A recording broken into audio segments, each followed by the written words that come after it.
Your skin is your body's largest and fastest growing organ. And here in the Sunshine State, we have to take extra care of ourselves.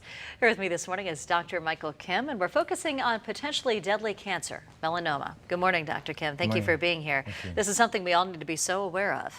Yeah, melanoma is, even though it's only 1% of all the skin cancers in the United States, it's the #1 killer of all the skin cancers. And they say that every hour someone dies in the United States of melanoma.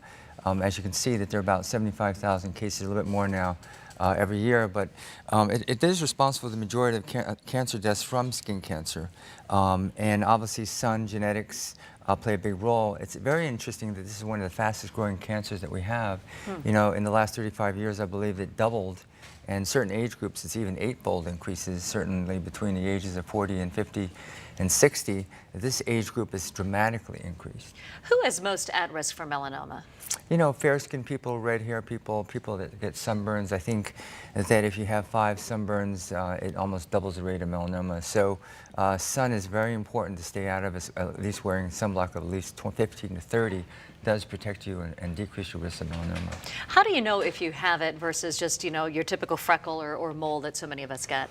Well, remember the typical ABCDs. So if you look at the size of the melanoma, the color, the border, if it's irregular, and of course the size. Some people say this more than 6 millimeters or maybe the size of a pencil eraser. So, I've had patients who've had moles all their life and it changes, increases size, and after they watch it change, it becomes melanoma. So certainly it's important to keep an eye on your moles, because if there's any change and increasing in size or regularity, certainly the large ones, and also if you have a family history of melanoma. So if your father or your brother has melanoma, you are at higher risk.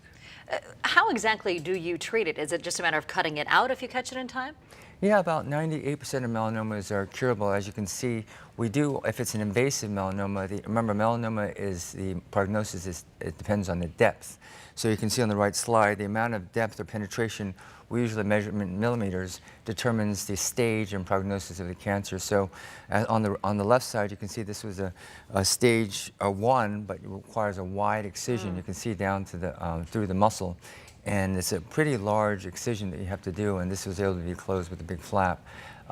If it's an intermediate depth, and often I'll send a friend of mine, Dr. Ritter, who specializes in melanoma, who you can check the lymph nodes at the same time, kind of like what they do with breast cancer, to determine the stage where the lymph node is involved. Of course, if you have a higher stage, you get PET scans to see if it spreads to your lungs or brain. Most importantly, if there's a question, get it checked out immediately. Absolutely. Right? If you have any question, just check it out. All right, Dr. Kim, thank you so much. And we will put this information on our website as well, weeknews.com. We're going to be right back.